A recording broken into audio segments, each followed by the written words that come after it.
इस संघर्ष के बीच आज बेलारूस में रशिया और यूक्रेन के बीच पहली बार बातचीत हुई है और बेलारूस के होमेल शहर में शांति वार्ता के लिए रशिया और यूक्रेन के प्रतिनिधिमंडल ने काफी लंबी चर्चा की। इस बैठक में यूक्रेन की तरफ से वहां के राष्ट्रपति जेलेंस्की के सलाहकार, यूक्रेन के रक्षा मंत्री और उप विदेश मंत्री शामिल हुए, जबकि रशिया की तरफ से राष्ट्रपति व्लादिमीर पुतिन के सलाहकार और बेलारूस के विदेश मंत्री भी इस बैठक में मौजूद रहे।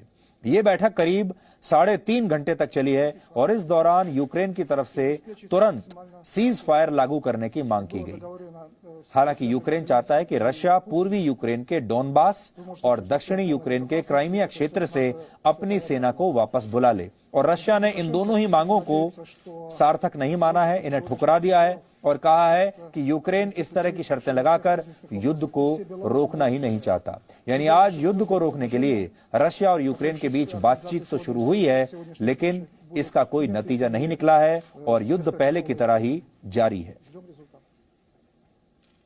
इस शांति वार्ता के बीच आज 2 तस्वीरों की काफी चर्चा हो रही है जो वो आपको देखनी चाहिए। इनमें पहली तस्वीर में रशिया के राष्ट्रपति व्लादिमीर पुतिन और उनके रक्षा मंत्री बैठक करते हुए दिख रहे हैं। इस तस्वीर को आप देखिए, लंबी सी एक टेबल है बीच में, ये एक कॉन्फ्रेंस रूम जैसा कोई कमरा है और इसमें राष्ट्रपति पुतिन अपने रक्षा मंत्री से बात कर रहे हैं। रक्षा मंत्री बहुत दूर बैठे हुए हैं, देखिए पुतिन अपने रक्षा मंत्री से कितनी दूरी पर बैठकर बात कर रहे हैं, यहां आप देख सकते हैं ये बात।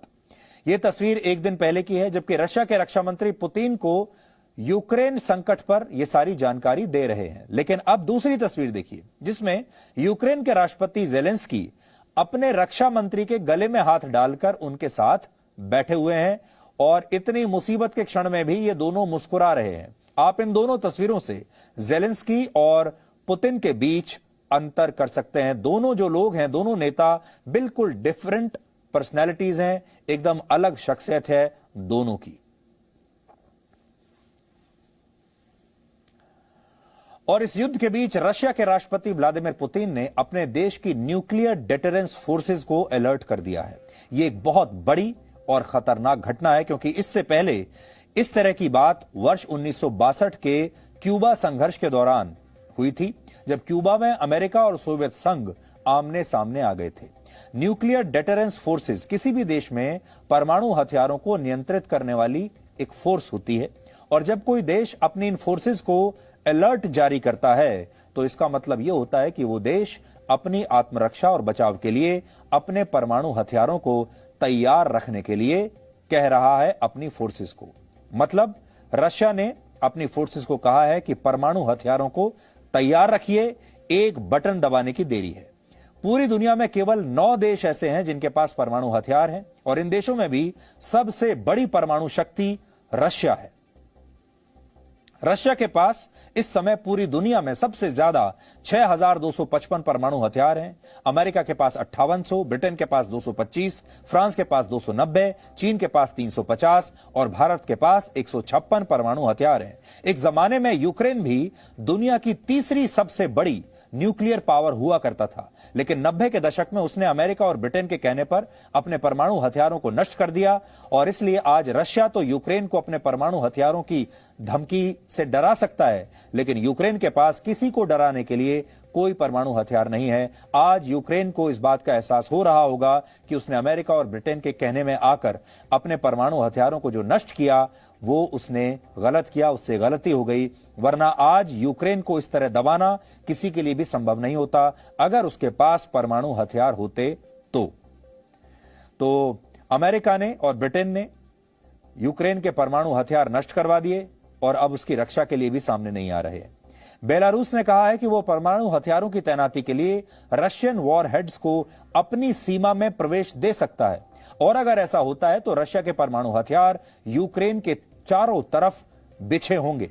रशिया बेलारूस, क्राइमिया, ब्लैक सी और पूर्वी यूक्रेन सभी जगहों से न्यूक्लियर वॉर हेड्स को लॉन्च कर सकता है, और यह काफी खतरनाक स्थिति होगी। यानी यूक्रेन के लिए बचने का कोई चांस नहीं होगा अगर ऐसा हुआ तो। हालांकि आपके मन में अब यह सवाल होगा कि क्या रशिया यूक्रेन के खिलाफ परमाणु हथियार इस्तेमाल कर सकता है या सिर्फ डराने के लिए यह धमकी दे रहा है? तो इसका जवाब यह है कि परमाणु हथियार हाथी के दांत की तरह होते हैं। ये दिखाने के और होते हैं और खाने के और होते हैं। भारत के पूर्व राष्ट्रपति डॉक्टर एपीजे अब्दुल कलाम ने एक बार कहा था कि परमाणु हथियार दूसरे देशों को हम पर हमला करने से रोकते हैं, इसलिए ये असल में शांति के हथियार हैं। यानी परमाणु बम हमला करने के लिए नहीं होता, बल्कि दूसरे देशों पर दबाव बनाने के लिए होता है। अंग्रेजी में इसके लिए स्ट्रेटेजिक डिटरेंस शब्द का इस्तेमाल होता है। इसका मतलब यह होता है कि ऐसी ताकत विकसित कर लो कि दुश्मन देश हमला करने से पहले 1000 बार सोचे और हमला कर ही ना पाए। और व्लादिमीर पुतिन ऐसा ही कर रहे हैं। वो परमाणु हथियारों को अलर्ट मोड पर डालकर नेटो देशों और अमेरिका को दबाव में लाना चाहते हैं और यूक्रेन के आत्मविश्वास को तोड़ना चाहते हैं। और हम ऐसा इसलिए कह रहे हैं क्योंकि दुनिया में आज तक 13,000 से ज्यादा परमाणु हथियार विकसित हो चुके हैं, लेकिन आज तक इनका इस्तेमाल केवल एक बार हुआ है। और वो सब आपने इतिहास की किताबों में पढ़ा होगा। 1945 में अमेरिका ने जापान के हिरोशिमा और नागासाकी शहर पर पहला और आखिरी परमाणु हमला किया था और तब इन हमलों में लगभग 2 लाख लोग मारे गए थे। लेकिन इसके बाद दुनिया में कभी भी कोई परमाणु हमला नहीं हुआ है। यहां आपके लिए एक और महत्वपूर्ण जानकारी यह है कि भारत और चीन की परमाणु हथियारों को लेकर नो फर्स्ट यूज पॉलिसी है। इसको याद रखिए हमेशा, इसे कहते हैं नो फर्स्ट यूज पॉलिसी। इसका मतलब यह होता है कि ये देश अपनी तरफ से पहले परमाणु हमला नहीं करेंगे, ये इनकी नीति है। वो कह रहे हैं कि हम अपनी तरफ से परमाणु हथियारों का प्रयोग नहीं करेंगे, तभी करेंगे जब कोई हमारे ऊपर पहले इनका प्रयोग करेगा। जबकि अमेरिका, रशिया, ब्रिटेन, फ्रांस और उत्तर कोरिया जैसे देश इस पॉलिसी को नहीं मानते। सोचिए कितनी बड़ी विडंबना है कि अमेरिका और फ्रांस जैसे जो देश दूसरे देशों को परमाणु हथियार विकसित करने से रोकते हैं और इन्हें खतरनाक बताते हैं, वो खुद इन परमाणु हथियारों को लेकर नो फर्स्ट यूज पॉलिसी को मानते ही नहीं। जबकि रशिया ने पिछले ही वर्ष इस संबंध में अपनी एक नई नीति बनाई थी, जो कहती है कि अगर रशिया को ऐसा लगा कि उसके राष्ट्रीय हितों को नुकसान पहुंचाया जा रहा है, तो वो परमाणु हथियारों का इस्तेमाल करने में संकोच नहीं करेगा। Presenting B News app, available on Google Play and App Store. Download it now.